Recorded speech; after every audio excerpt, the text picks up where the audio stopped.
Hi, everyone. Welcome to the Grants and Contracts podcast. You'll see that today I have a little different of a guest. We have Guy Burns joining us, and we're going to dive into some really interesting things. So, Guy, tell us where you're joining us from. Well, I am about halfway between Baton Rouge and New Orleans, Louisiana, a little town called Hammond.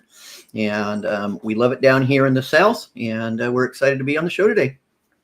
Yes, we're really excited. We were talking about the lovely ideas of weather. If you're from the South, you've had some crazy storms lately, but if you're just joining us, I see we have some viewers. If you want to put your name, your company, and where you're joining us from, we love to see everybody coming in from different parts of the world.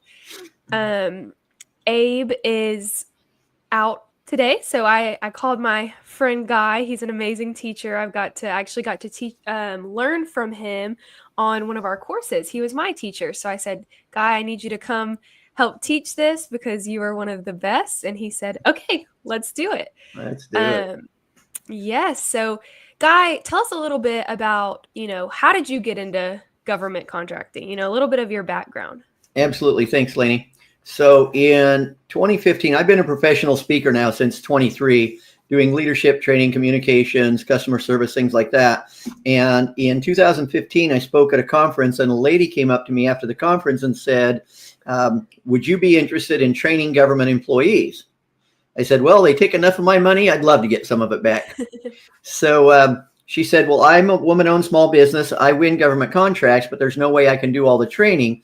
So I work with about a half a dozen people like you. They have their own training companies.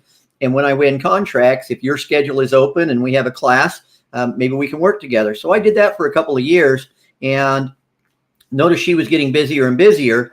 So I called her one day and I said, hey, Ellen, what happened? You're obviously getting a lot busier. She said, well, I kept missing contracts and I didn't know why I was not winning. And then I took a course over at GCA, Government Contractors Association, and I realized I was making some mistakes. I said, well, that sounds good. I'm a service disabled veteran, so I should take the class. So in 2017, I took a class called the Certified Capture Manager Program and started learning about government contracting, really liked what I was seeing with the heart and the passion and the tools available at GCA. So I talked to Abe about coming on staff part-time, and we did that until COVID hit. And when COVID hit, I had to stop flying because I was traveling a lot, doing training and conferences, and they had to take most of their or all their classes online. So it made sense for us to start working closer and closer together. So I've been working with GCA for about 8 years now. That's so cool. I don't think I realized. I knew that you were connected through, someone you met, but I didn't realize that she said, I took the course and I'm starting to get contracts, and then that's how you got into CCM. I didn't realize that. That was it. So tell us a little bit about maybe one of your first contracts, something, because did you always bid with her or did you start going out on your own? Well, I'll tell you, once I took the class, I realized I didn't want to write proposals and I didn't really want to do a lot of research. So I was always a sub. And for some people, they want to become primes, and that's an amazing journey. I love people. I love teaching. I really don't like paperwork. So I bid on a few contracts that I didn't get. But it was because my heart wasn't in it. I just assumed somebody else do all the work and I get to do the fun part. Yeah, that's the joy and the beauty of partnerships and, subcontracting, because Absolutely. if anybody has written a proposal, you know that you don't want to do it. Which is funny because, at GCA, I am the vice president of proposals and grant writing. So when I was in some partnerships, I was the one, I always said, okay, I'll do the proposals because most people don't want to. And then you go do the work. So I was kind of like the admin on that. Well, we have some people coming in and they are putting in the chat. Valerie said that she is also a service disabled veteran. And Effie says, hi, Guy.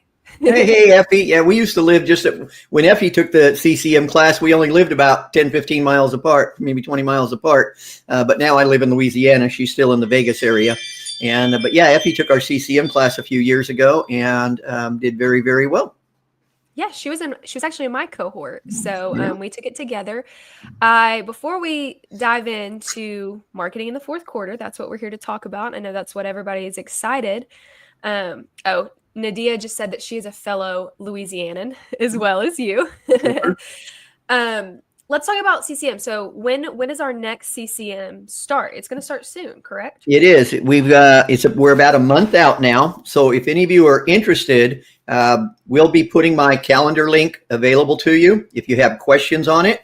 And the Certified Capture Manager course is a 12-week program that really prepares you for all the ins and outs of government contracting. You'll get bits and pieces of it today. You'll get to see a flow. You'll kind of get to see the teaching style. And if you see some things you'd like today, we'd love to have you reach out. It is actually July 8th. It's a Tuesday night. And so we are just about a month out. And the cool thing is anybody who signs up now, signs up this week, they actually get access to what's called our prep course. And it is a $3,000 program, and they get that absolutely free if they sign up this week for the CCM. So we'll make sure you get my calendar link. Miss Laney will be putting that in a couple of times throughout the day. And if you have questions on the Certified Capture Manager class, we'd love to chat with you.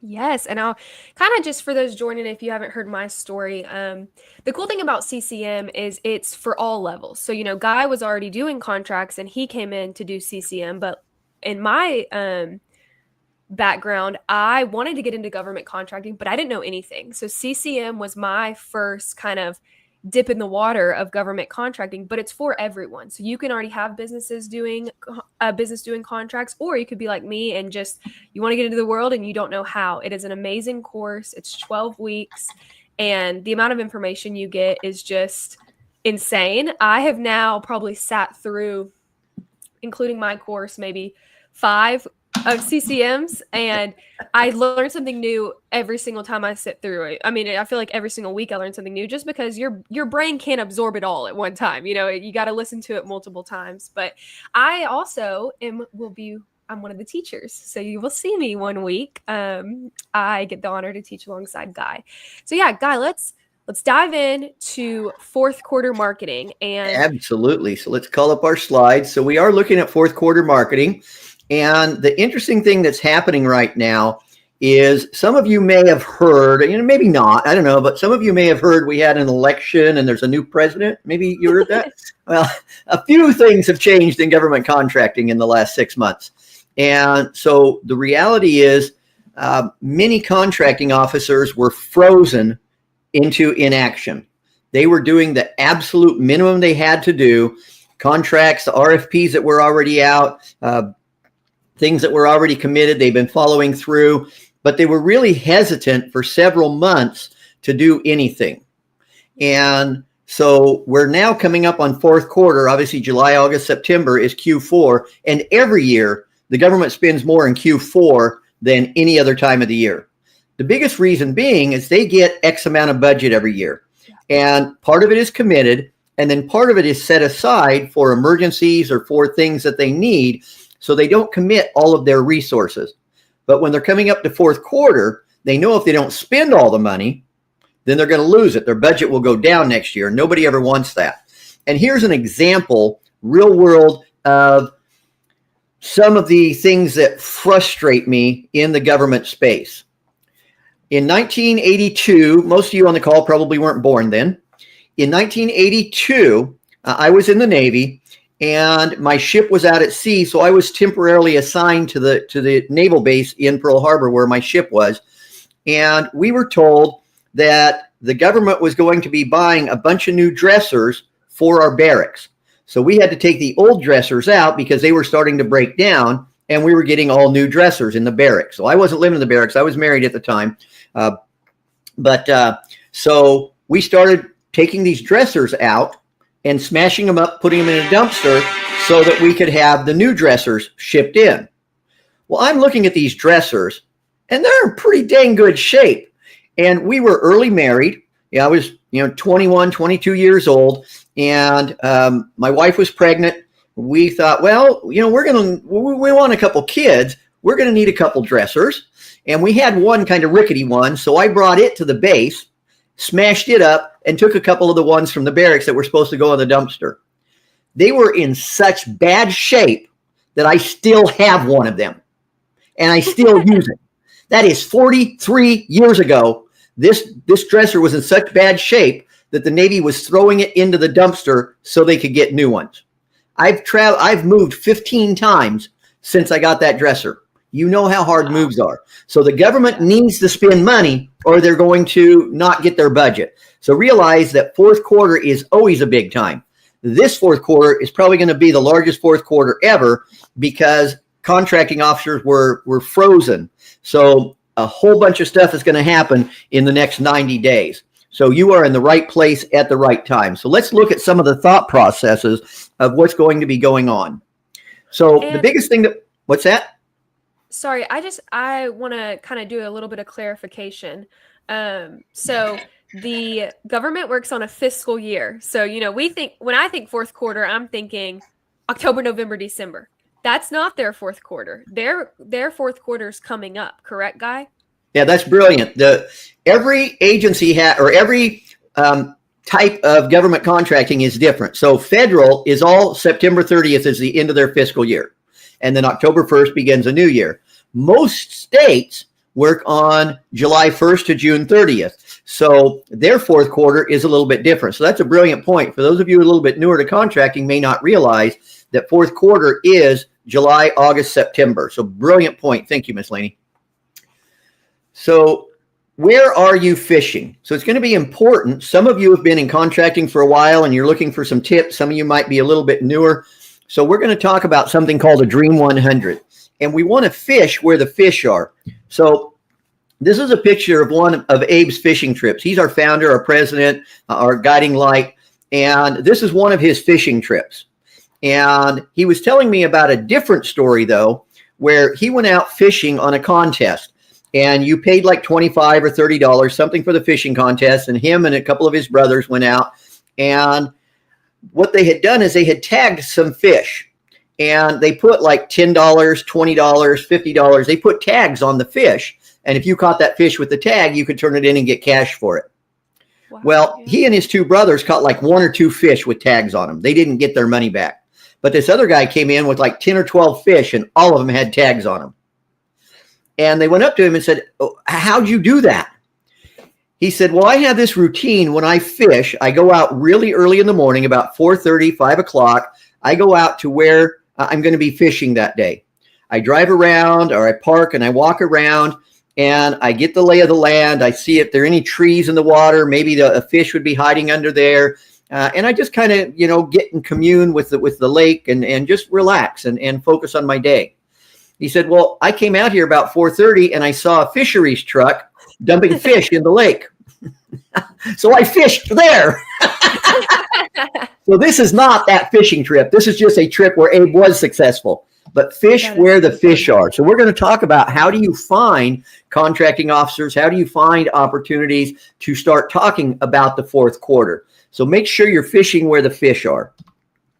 So there's seven circles here, one of them being you, and there are 6 key relationships that you'll need long-term. We're going to cover this pretty quickly because we're focusing on fourth quarter, but while this applies to fourth quarter, it also applies to your long-term strategy. So the red circles are your government agencies. The top one here is your agency end users.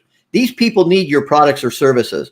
It might be a doctor who needs a new centrifuge over at the CDC. It might be a logistics officer who needs to move personnel or products from one naval base or military base to another, something like that. It might be an automotive motor pool officer who needs to buy a bunch of tires for their vehicles. So these people need your products and services, but they can't buy them, but they have the need. Now down here, these are your contracting officers team. And there's several people on the team. They are authorized to actually purchase. So these people say, "Hey, we need this," and they forecast it for the next year. Next year, we're coming up, 50 of our vehicles are about to reach the 100,000 mile point or 75,000, whatever they have set is their goal. So we're going to need 50 new vehicles. So now the contracting officer has to put out an RFP or reach out to somebody that they're already working with to find those vehicles or whatever that product or service they need. Then over here are your small business advocates. And there's 2 groups here. The first one is internal. Every agency has what's called an OSTBU, an Office of Small and Disadvantaged Business Utilization. And there's people there specifically looking for small businesses to work with. The other group is the SBA. While the SBA will help you with any part of your business, they do have some personnel that are dedicated to helping you in your government contracting business should you decide that's a direction you want to go with your business. Now, the blue circles are our commercial entities, and these are our large primes over here.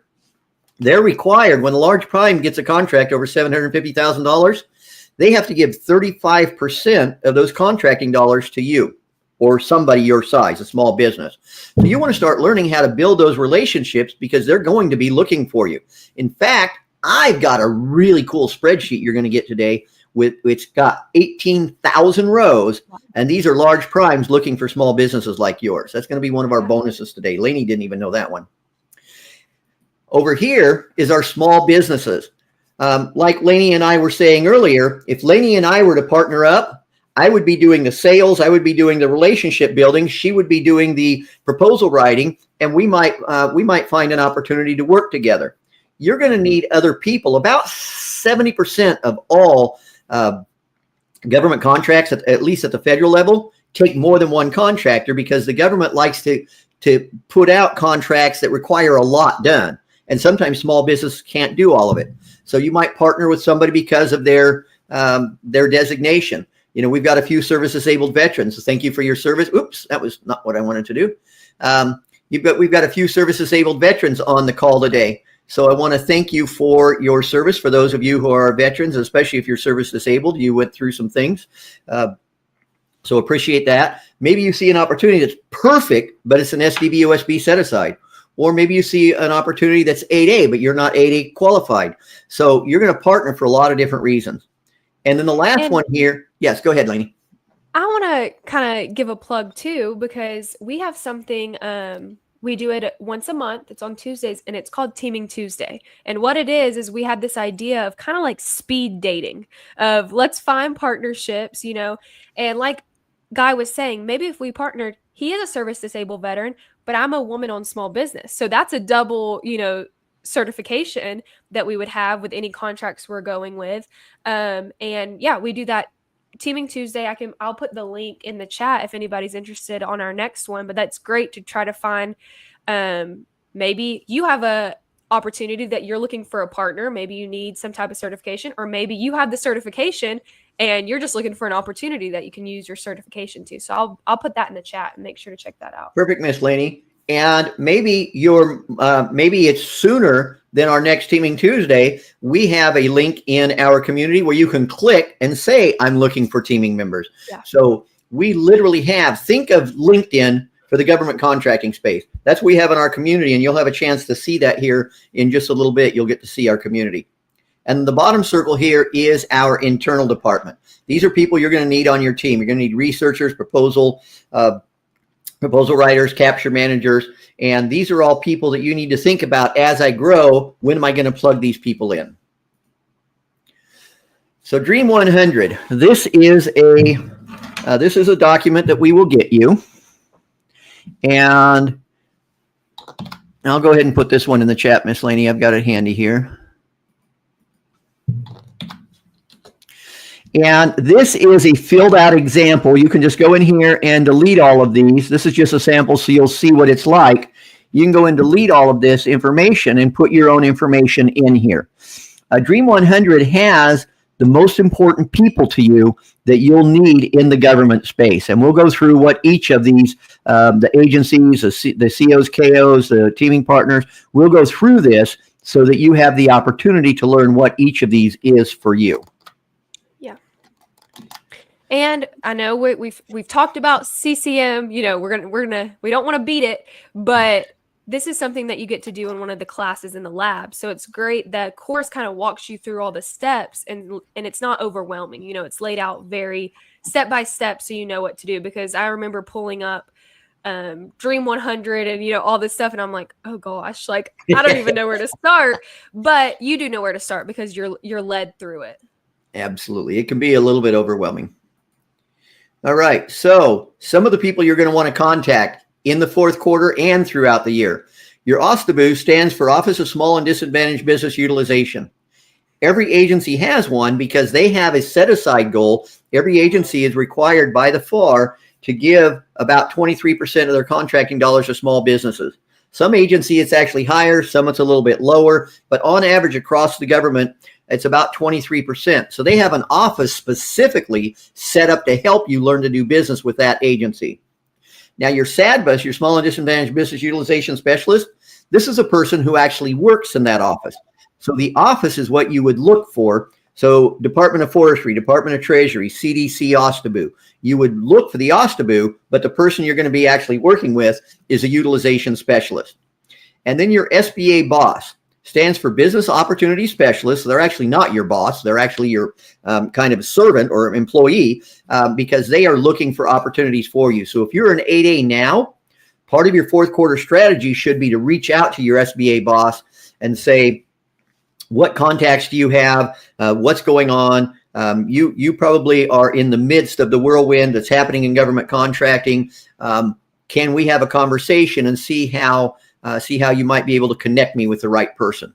So your SBA boss has a lot of connections and a lot of information for you. So how do you find the top agencies that are actually spending money in your industry? Well, first one, and my favorite website outside of SAM, this is actually my favorite website, except you have to be in SAM. But when you go to USA Spending, it will show you who is spending a lot of money in your NAICS code. So I'm going to go over here on USA Spending, and I'm going to choose the last couple of years. Obviously, 25 is not done yet. So I'll choose 23 and 24.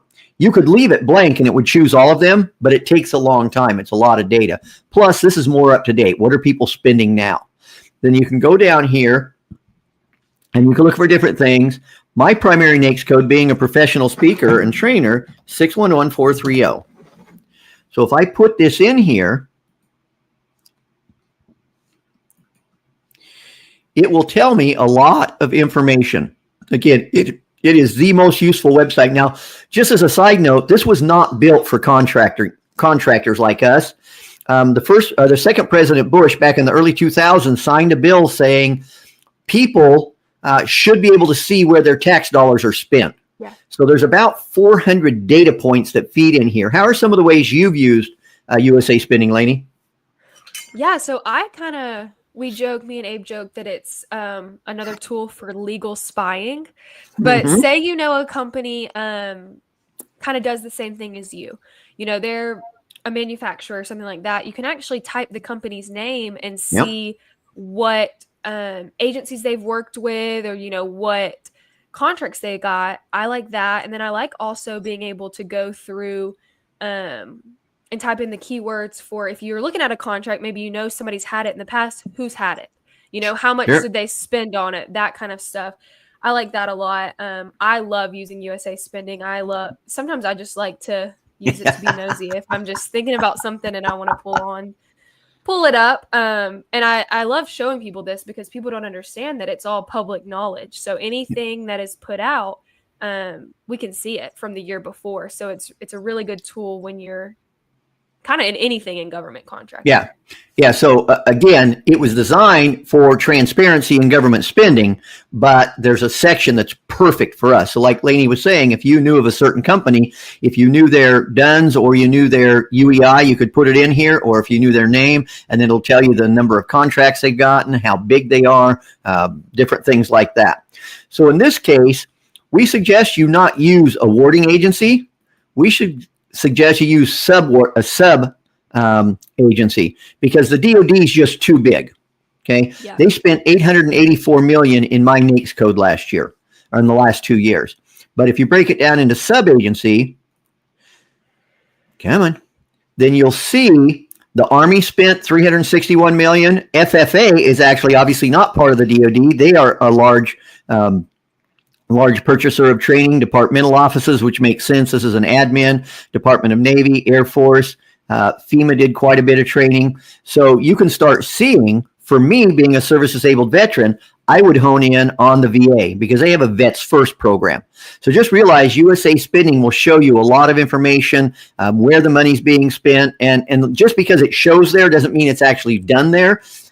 Obviously, VA in Maryland, Virginia and Maryland are right by Washington, D.C., and that's why there's a lot there. But a plethora wealth of information that you have on USA spending. So that's where you can find. Yes, go ahead. And another thing about USA spending is you can actually find grants. It has your grants too. So you're able to see federal grants, if a nonprofit has gotten something, where is that money going? The biggest grant is Medicare, so you kind of have to put that out. But it's just cool for, our nonprofit side and our for-profit side. Excellent. Thank you. So the next thing you're going to want to know is where do I find these contracting officers? You said I should reach out to them, Guy, and it's fourth quarter. How am I going to find a contracting officer? Well, when we go to sam.gov, you can log in, which for the interest of time, I'm not going to bother logging in today because you don't need to be logged in to find opportunities, but there are some advantages, and I'll show you that real quickly. Again, I'll use my NAICS code, 611430. And this will call up opportunities that are currently available. Okay. Now, there's two strategies here. One is looking at what's currently available, but the other is reaching out to a contracting officer, because once something becomes what's called the public domain and it is listed here on SAM, there's certain things you can't do. You can't ask them, hey, would you make this a sole source? Would you make this a woman-owned set-aside? Once it's in the public domain, you can't do that. All you can ask is questions about the opportunity, and those questions are shared with everybody. But before something hits SAM or is in the public arena, then you can ask certain questions. And we've got an email template that we're going to show you here on how you might reach out to a contracting officer. So to find a contracting officer, so if I look here, I've actually written a book on DISC, on using it for helping employees and leaders and things like that. So I absolutely could teach this class. So if I was interested in doing this, I would click on the opportunity, and as it loads, it will tell me a little bit about it, when it was published. It looks like it was published yesterday. The response date is due on the 18th, so I would have about a week to write that. It is in my primary NAICS code and my primary PSC code. Now, notice there's no set aside here. So I might be bidding against huge companies like American Management Association or Stephen Covey. I could be bidding against big companies. I try to stay with small set-asides, although if it's in my wheelhouse, I might bid on it. Place of performance, Fresno, California. So I know that I'm going to be either finding a teaming partner in California, which is another reason you might want one, because you don't want to go to Fresno. If anybody's ever been to Fresno, it's like dirt. Dirt. And so maybe I don't want to go to Fresno. And I grew up in California. That's a lie. I didn't grow up anywhere. But I got older in California, not too far from Fresno, actually. So I get to pick on them. How many times did you move, Guy? I know you said 14, but how many times in all? I have lived in 15 states, 30 cities, 44 houses, and 2 submarines. Oh, my goodness. That is insane. I've moved 4 times, 2 of those when I was married. So I only ever moved. Well, and some of those, about the first half a dozen, I was a kid, and so I didn't have any control. But still, yes, I have moved over 30 times as an adult. You are an expert mover. That's what you should do. I am very good. No, I don't want to do that. I bought my house, and I'm not moving ever again. I'm just right here. This is it. This is my last one. So here's the contracting officer that we talked about. So if this was your industry, if you were in training, then now notice that the training is in California, but the contracting officer is up in the greater DC area, what we call DMV, DC, Maryland, and Virginia, or sometimes it's called the NCR, National Capital Region. So this would be somebody I could reach out to. And I couldn't talk to them specifically about this opportunity as a set aside, but I now have somebody in my industry. So that's how you want to start finding your contracting officers. So did we put sam.gov in there? Yep, we did. Thank you. So let's go back over here. Cool about contracting officers. I think me and Abe have talked about this on the podcast before, but they have LinkedIns. You can always be connecting with them. If your LinkedIn you show that you're a government contractor, you're constantly putting stuff in, maybe you connect with them. There was one person who Abe had taught, just connect with contracting officers. And I think it wasn't actually a contracting officer. It was a colonel. And he posted an article or something that he had wrote, and a guy liked it on LinkedIn and commented and said, "This is really cool." Well, I guess the contracting officer, he said, "I don't know him." Clicked on his name, realized that he worked in a certain industry that he needed some help in, ended up messaging him, and then he ended up getting a sole source contract that way, just from "that's very cool" on LinkedIn. Yeah, people buy from people they know, like, and trust. That relationship triangle. All the things that I ever learned about government contracting, it was interesting to me because I've been teaching in 1989, 1990, maybe not 1890, not that old. 1890. 1990, I read a book called Relationship Selling by a guy named Jim Cathcart. And it helped me a lot in my sales career and my training career over the years. And then about 10, 12 years ago, I joined the National Speakers Association. As I moved up and I started getting recognition as a professional speaker, I joined the association and became a certified speaking professional. And I actually got the opportunity to meet Jim. He's part of the association, and we had dinner together. And it's like, meeting your hero. It's like, oh, I read your book like 30 years ago. And so I've always taught relationships in commercial selling.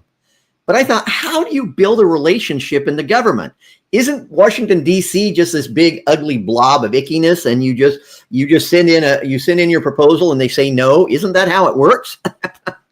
And I learned when Abe was teaching me the class, when I took it back, 8 years ago, that he said, "Guy, these people are just like you. They get up in the morning, they have their coffee, they get stuck in traffic. They're just people. Yes, they have rules that they have to follow. The Federal Acquisition Regulation has rules. In fact, that's why the Certified Capture Manager class, and that's why GCA exists, is back just after the housing bubble burst back in 2007, 2008, Abe had been very heavily invested in real estate. He had real estate agents working for him. He had his own mortgage brokers that worked for him. He had construction crews, and they were buying and doing fix and flips, and literally had this whole conglomerate. He had a huge office with lots of people. And when the housing bubble burst, they basically became insolvent. They had a bunch of properties ready to sell. The bank wouldn't loan on. They were mortgaged into or leveraged into a bunch of properties that they were about to rebuild, and they didn't make any sense to rebuild them because they weren't going to be able to sell them. And they basically lost everything. And Abe has built several businesses, sold one of them for over $10 million. And he's an entrepreneur at heart. In fact, he's only worked in corporate America 5 months in his entire life. Yeah, which is insane. It's so insane. He's in his 50s, and one time he ventured into corporate America and he said, "Nope, this is not for me. I want to be a business owner." So his business was in the tank, and he met a retired contracting officer who had been in the Army for 27 years. And the guys, they got talking. They had an office in the same building. And Dennis said, "I'm really frustrated because I got out of the Army a few months ago. I built a website, but I'm not getting any clients." And Abe said, "Well, how are you marketing?" He goes, "Well, I built a website." "Well, yeah, but how are you marketing?" "Well, I built a website. Are you not listening?" And Abe's like, "That's not exactly the way business world works. You don't just put a website up and all of a sudden get a lot of clients. You have to market. You have to reach out. You have to have a good message." So Dennis asked, "Abe, what do you do?" He said, "Well, most recently I've been doing real estate, but I'm an entrepreneur. I'm going to build something else, some other business." And a little light bulb came on top of both of their heads, and they're like, "Why don't we work together?" And the whole reason GCA exists is because so many small businesses make mistakes. And Dennis would say, I would get a proposal from a small business, and I really wanted to award them the contract, but they had violated something in the FAR. They hadn't dotted their I's. They hadn't crossed their T's. They'd done something wrong. And so I couldn't give them the contract. And so the whole reason GCA exists, and just like Ellen's story, when I met her, she was doing around $1 million a year. She took the class. The next year, she did over $3 million. And so she got super busy. And that's when I decided to take the class to learn about government contracting. So here's a sample email, and we will make sure all of you get this. You can even copy and paste it and put it in the chat if you want, Miss Laney. But this is a sample email that you might send out today or in the near future. Start doing some research. Think about your NAICS code and then realize that there's a bunch of government contracting officers sitting on all this money that they have to spend. So when we start out, you always want to get a subject line that's a little bit different than anybody else.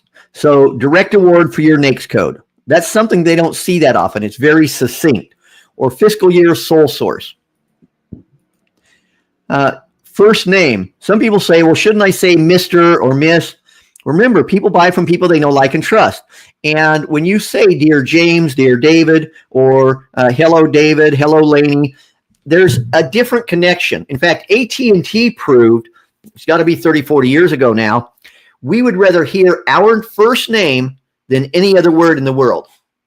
And what they did is they had a computer and they had a camera on top that read micro expressions. And they would flash words, love, hate, chocolate, puppies. They would flash these words and they would analyze the micro expressions on people's faces. And one of the words was always the person's name. More people responded positively to their name than any other word in the world, even money, sex, love, chocolate. I couldn't believe chocolate. But so people would rather hear their name than anything in the world. There is just something about it that we've been, it's one of the first words we hear is mommy loves James, mommy loves Laney, daddy loves Guy. So there's something about that. So use their first name. We highly encourage it. Don't put Mr. Smith, Mrs. Jones, things like that. As a fiscal year, go ahead. So I have to say this. So I haven't announced this on the podcast, but I am expecting a baby due in December. So we're really excited. It's my first child.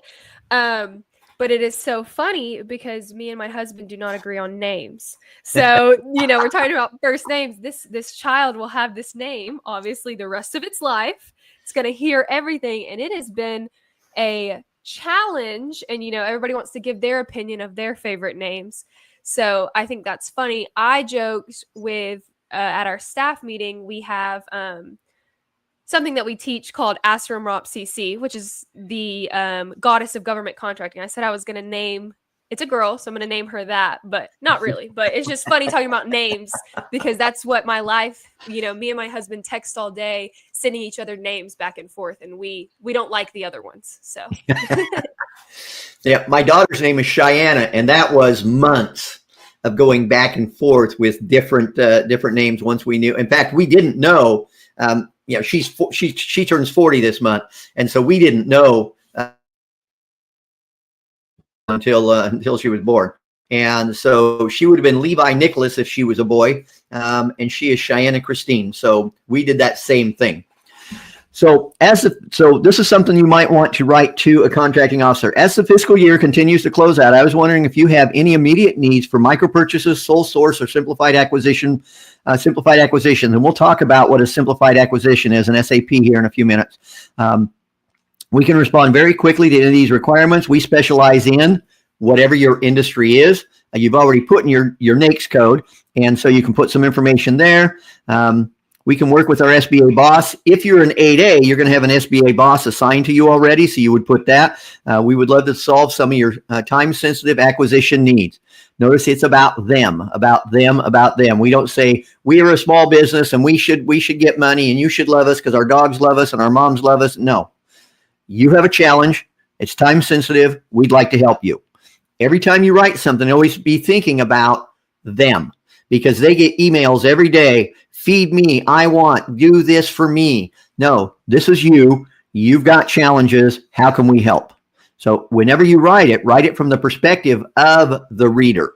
Okay, so this is a sample email that you could use. Miss Laney put it in the chat. You can copy it, adjust it, put your NAICS codes, put your industry, tweak it to your voice. This is a relatively generic, but it's a good template, a good sample. Okay, so we're going to look at where to find primes. Now, a little while ago, when we went to USA Spending, I think I still have it up, don't I? When we went to USA Spending, as Miss Laney said, you can put in recipients. So you can go in here, and if you know who a prime is, then you can put that information in there. Or when you go by NAICS codes, one of the things that you can do, come here, is click on recipients. So it's fourth quarter. You might be reaching out to some large primes and say, what's something that you're bidding on in fourth quarter? But you always do it as what's in it for them. As a large prime, you take care of a lot of responsibilities for the government. We would love to be on your team and support your agency or to support your company as they provide services to government agencies. So again, tweak that, the other letter that we talked about, tweak it for their needs. Their needs are they're a big company winning contracts. How are you going to take advantage of fourth quarter? That way you don't have to write proposals. You don't have to find the opportunities. They have a big team doing that. You get to do the fun part. You just have to do a small proposal based on the section that they want you to do. So it's much easier to get started a lot of times in the government space as a subcontractor. So here are the biggest recipients in my industry. So SAIC, which makes sense, they are a pseudo agency. They're a private company, but they almost act as a government agency. And but then all of these companies are winning a lot of money in my NAICS code, which is training, personnel and management development and training. So I could do some research on each of these, find out what they, now Boeing probably wouldn't be a good match. Most of their training is probably more on the aircraft themselves, different things like that. So you need to do a little bit of research, go to their website, see what type of company they are, but these can be a good opportunity. Now, I wouldn't go after billion-dollar companies. If you're a micro business or if there's 3 or 4 of you in your team, might not be ready for that. So I might come down here to some companies who are doing a little bit less. Now, how do you learn? Well, see, Leidos did 38 million in the last 2 years. So they're a small company, right? Well, if I click on Leidos, it shows me that they've done $1 billion. They probably don't want to work with me. I work from home. I don't have 12 trainers. If they get a contract, they might need training in 12 different cities on the same day or something like that. Mm-hmm. So think about the size of the company when you're looking at them. So this gives you a lot of info. Go ahead, Blaney. So a company we talk about is Lockheed Martin a lot. They're massive. Mm-hmm. And I think it's funny. I don't know what I was watching. It was a video I saw. And for the first time ever, I saw someone that worked at Lockheed Martin. I feel like I've never, known anybody or seen anybody. And it was a kid graduating college. And they said, I'm going to Lockheed Martin. And I was like, that's so interesting. I've never seen that before, even though we talk about them all the time. Sure.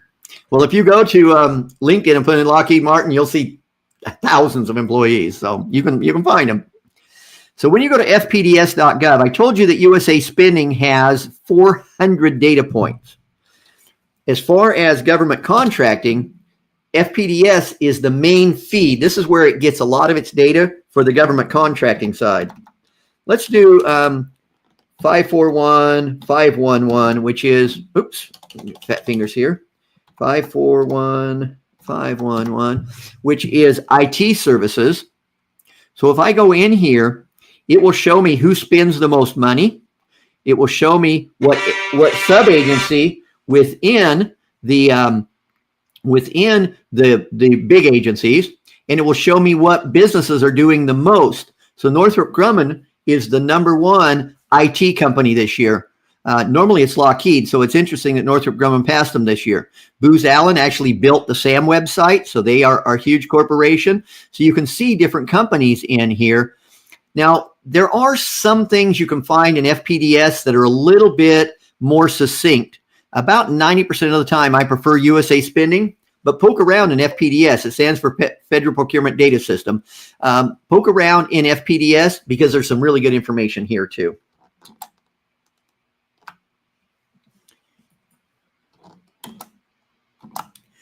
All righty. And then Subnet is a website, and it has this link here actually takes us to that spreadsheet that I was talking about. So when you click that link, it will take you, I'm not going to download it now because it takes a minute, but I'll show you what it looks like because I downloaded it earlier. This is a spreadsheet. Which is massive. Yeah, let me make it a little bit bigger here. So it starts on row 1 with the names, row 2 it goes to row 18,941.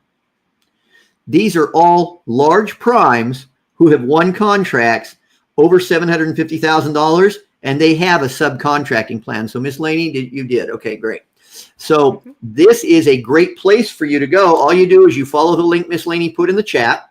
You click on download, and then you can sort this by whatever is interesting to you. So you can, and again, you're going to get all kinds of contracting officer information. You can sort it by your NAICS code, and you can find out large primes that are purchasing, that have won government contracts in your industry and might want to work with you. So it's a great fourth quarter strategy because they're already winning these contracts. So you can go over to them and you don't have to find an opportunity or actually write the proposal.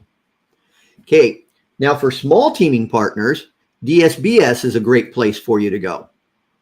So it's called Dynamic Small Business Search. And you can go in here and let's go back to that opportunity that I saw for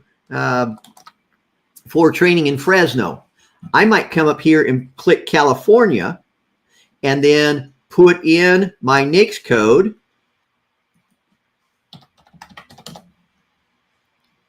And if I was looking for a certain certification, or if I was looking for, different things that somebody might have, I could select all of that. But again, in the essence of time, what did I do? I put my NAICS code in wrong. Nope, I put a period. That is wrong. And so this will tell me all of the companies that are small businesses that are registered in California in my primary NAICS code. So now I can reach out, and it says next 25 matches. So there's more here. But I could look for one of these companies that maybe is close to Fresno, because it would be cheaper for me to bid on it if I didn't have to have somebody fly out, or if I didn't have to have somebody stay in a hotel room. So I might look for somebody relatively close, or even if they had to drive and stay in a hotel room, it's going to save me $400 or $500 a day on travel. So I might want to pick somebody out there so I could read through and see. Now this one is systems engineering, IBM. That wouldn't be good. They wouldn't do training on personalities, on DISC. So I would need to find the right type of people. Most contracting officers, I've never talked to a contracting officer who told me I would rather look at SAM than DSBS, because it's more succinct and you can add more things. You can add their URL, you can add different stuff. This is the default setting is the company name, the person's or the company name, the contact, where they're located, a little bit about them, and an email. But you can get it to display phone number, you can get it to display URL, so you can do some more research. And so this is a great place for you to find a teaming partner.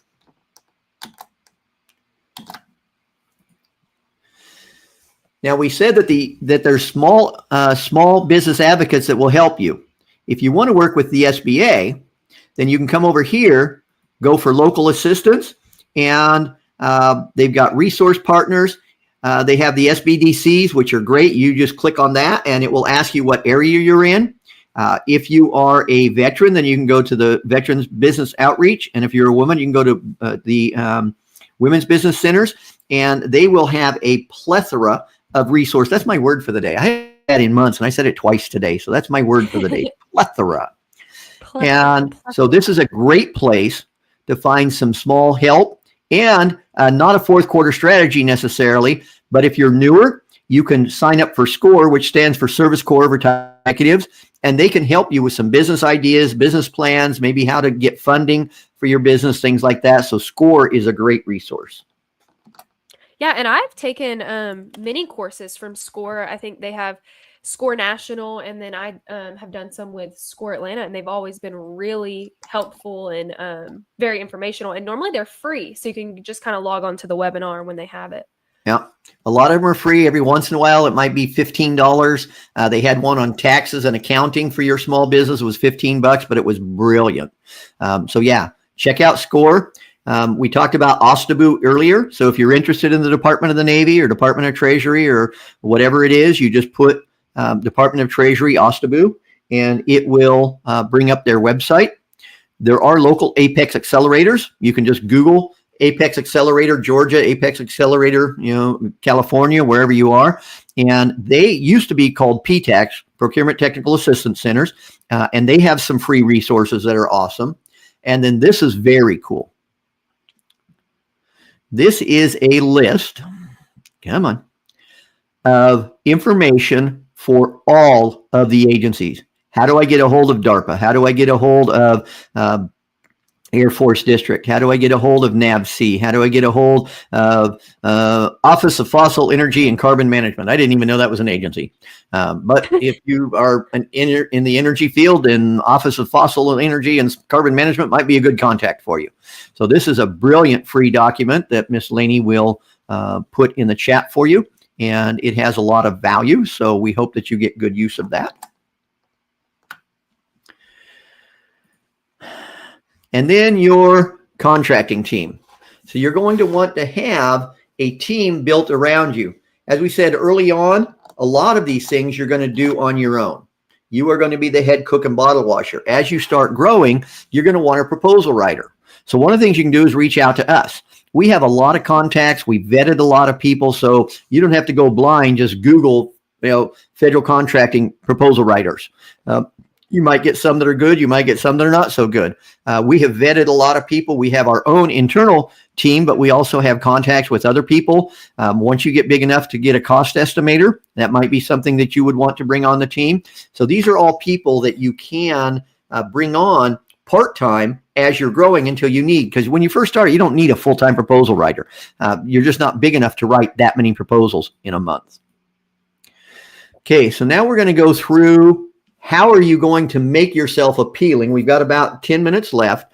We're going to go through an hour of material in 8 minutes and 43 seconds. So it's going to be quick. And before we dive in, I want to say, we have 10 minutes left, but if anybody has any questions on anything we've talked about or any questions for Guy, put them in the chat. We're going to be sharing Guy's information. So, you can always reach out to him. And I've put our info at govcontractors.org.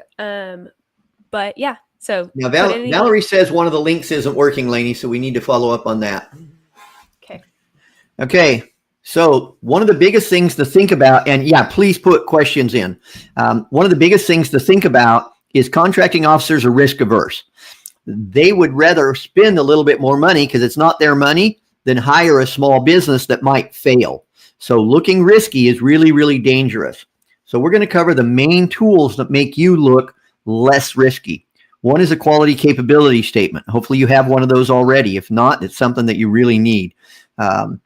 Capabilities video. It makes you look much bigger than you really are. Only big companies usually have this. When you have it, it makes you shine. What's a capabilities brief? When would you need that? You need to have a government tab on your website, or if you're only doing government business, then your website should be very government friendly. We already talked about your SAM profile. Make sure that it's complete. Same thing with your DSBS. You saw what information comes up.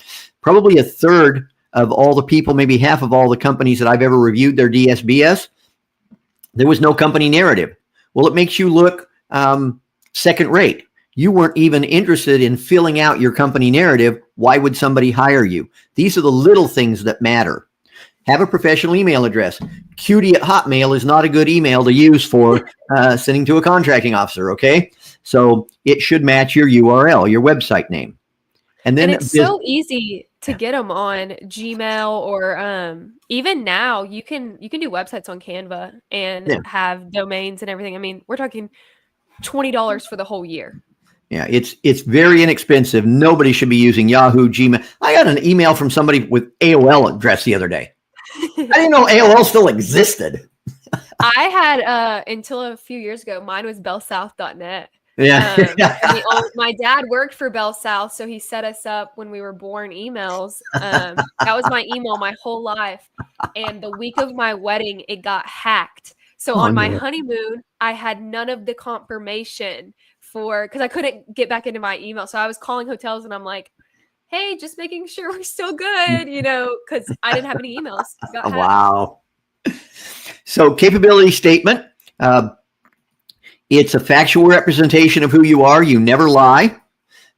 It focuses on the need of that agency. So fourth quarter, you've identified that Department of Treasury would be a good audience. Find out what some of their needs are when you're sending your email. Make sure you have a nice, clean quality. This template that you see here happens to be for a company who sells kitchen equipment to like military bases and ships and if they build something over in the Middle East and they need some kitchen equipment, things like that.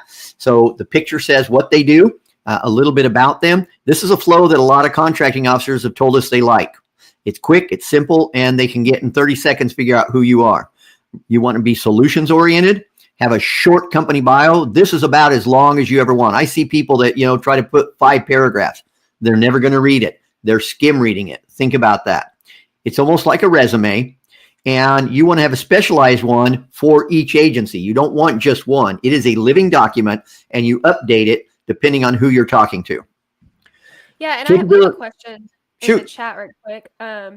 So Eleanor has asked, where does the capability statement sit? So it can be on your website. Normally we say to put a tab, if it's under your government tab and you're able to download the capability statement. You can also be attaching this to emails if you're reaching out to contracting officers. There's places on LinkedIn now that you can add PDFs, so you can put it there. And then, if you go anywhere in person, well, everything's virtual now, but if you do go in person, you can take it printed out. So it can just kind of go everywhere. Yeah, perfect. Yeah, and we're going to talk about your government tab on your website soon, and it definitely should be there so they can download it. And make sure that it's mobile friendly. So once you create and upload it, make sure if you look at it on your phone, because a lot of people now use that. Now, capabilities brief is normally done 2 times. One, if you're a finalist and they got it down to the final 2 or 3 companies and they want you to do a presentation. Most of them were all in person before COVID. Now most of them are all virtual. So you do a presentation. You get about 15 to 20 minutes, almost like we're doing here with a PowerPoint, but it's about your company. And it's mostly what's on your capability statement, just expanded a little bit. There will be multiple people there, the contracting officer, the end user, the ACO will be there. So there'll be several people on the team. It's usually about 20 to 30 minutes. There'll be competitors before or after you if it's for the final. Now, what we're seeing now because of post-COVID, which we all wish COVID hadn't happened, but some contracting officers are letting you introduce yourself with a capabilities brief. Fourth quarter is not the time to ask for that. They are buried. But after the first of the year, when there's a little bit of breathing room, think about setting up and saying, could I have 15 to 20 minutes to find more about the needs of your agency and tell you a little bit about how we might be able to support you? Yeah. If it's in person, send your slides in advance. Yes, Miss Laney? I was just agreeing with you. Okay. So you want to show basically your core capabilities, the exact same things that are on your capability statement. What's your past performance? Do you have a geographic reach if that's necessary for your industry? What certifications, both industry and government? What resources or contacts? Do you have teaming partners? Are you part of it? Are you working with a large prime? Things like that. During the meeting, if it's in person, you want to make sure you have a business card, a specific capability statement for them, a printed copy of your capabilities brief. Biggest reason you want to do this is bring one for everybody. If power goes out halfway through, or you're doing your presentation and you take your laptop in and it won't connect to their system, or they won't let you use your laptop for security, make sure you have a printed copy. Any marketing material, if you have specs from a manufacturer, you might want to take that. And then again, the competitors are going to be for and after you.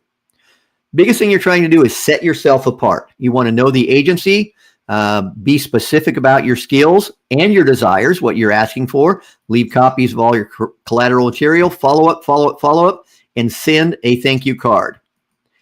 And again, relationships. The last thing we'll cover is the video, and videos make you look bigger. People love videos. In fact, the Baby Shark video has over 14 billion views. There's only 8 billion people on the planet. Baby Shark video's been seen 14 billion times. People love videos. You can put a QR code on your capability statement, even on your business card if it's laid out well. You can put it on your website, at the bottom in your signature line, on your email. You can put it everywhere. It makes you look progressive. It makes you look larger. And on your website, you want to have your URL that's quality URL, a header that speaks to the government. it has to be SSL. Government agents are not allowed to open up websites that are not secure. SSL, secure socket layer, just means it's harder to hack you. So have an SSL, as we mentioned, mobile friendly. If you have a blog that has some value, make sure there's some information there, and then use a quality platform. When I very first got in business 20 something years ago, one of my friends had some servers. And I hosted my website. He built my website, and so he hosted it for me. Unfortunately, he was traveling with his family, and power went out at his place. His battery backup ran out of power, and my website went down. So don't do that. And on your government tab, just make sure you have the information that the government wants. So we will stop presenting now and answer any final questions. We appreciate you staying with us the whole time. Is there anything that we haven't answered, Miss Laney, that I've missed? No, we'll wait a little bit to see if we have any final questions. I will say this, that we have a GovCon community. So we talked about it a little bit, but yeah, go ahead and call it up. Call up and share it real quick, Miss Laney. I know it's at the bottom of the hour, and if people need to leave, they're free to, but the community is a pretty amazing place. Yeah, I'm going to share my screen right quick. So this is our GovCon community. It is new. We launched it this year. So it's we're always adding new, capabilities and everything with it. This has all of our events. So GCA events. We also have pulled a lot of industry events. So we want this to be your one-stop shop for GovCon, for government contracting. We have an Ask the Community, the Teaming Tuesday, which I'd put that link in that you're able to come to. We have free resources. We also have a store where we have a lot of our, just our resources. We are working on building out our industry partners, having a one-stop shop. If you need a proposal writer, if you need somebody to help you with your bonding, if you need anything, we want it to be a one-stop shop. Think of it as, it's almost like a Facebook group, but it has a lot more capabilities. So we would love for you to join that. I've put some links in for our GovCon community. So Julie asked a question, if we're already working with a federal agency, should we put the tab on our website? Absolutely. There's thousands of government agencies between federal and state and local and county, and you want to make it easy. Just because you're working with one agency, there may be 7 other agencies that could work with you, and they want to see that you're government friendly. So put the fact that you're working with that agency on that tab. Brilliant question. Thanks, Julie. And I am going to add Guy's link right quick too. If anybody is interested in the CCM, be sure to reach out. Yeah, or anything. Be sure to reach out to Guy. Like he said, it starts on July 8th. Is that correct? July 8th is the next CCM class. But if you have questions about updating your capability statement, if you have questions about a specific agency that you're interested in, just reach out to me. We're here to help. That's our goal. And if you have questions on the CCM, we'd love to help you with that too. So Miss Laney just put my calendar link in there. And Miss Julie, we will get you. I'll put the link in for the CCM class itself. Actually, it's a little bit of information on it. And no, there is not a cost to meet with Guy. So you're able No. It's absolutely free. Yeah, just to talk through some things. And I don't want y'all to forget. I know we said it in the beginning of the podcast, but if you join CCM this week, you get a free $3,000 course. Yeah, that course that you see right there at the top of the page, the prep course. You get that as well as a CCM course. Yes, which the prep is really, it has so much information on, getting ready for government contracting, where CCM is kind of an overview of government contracting. Make sure to reach out to Guy or email us always at info@govcontractors.org. We're here to help, answer any questions, give any resources. I thank y'all so much for joining. We had such a great group today, and Guy did amazing. So we'll give him a round of applause for helping us in a pinch. And I hope to have you back on the podcast, Guy. I loved getting to hang out with you today. Yeah, absolutely, Laney. Everybody, thanks for being here today. Have an amazing week. Bye, everyone.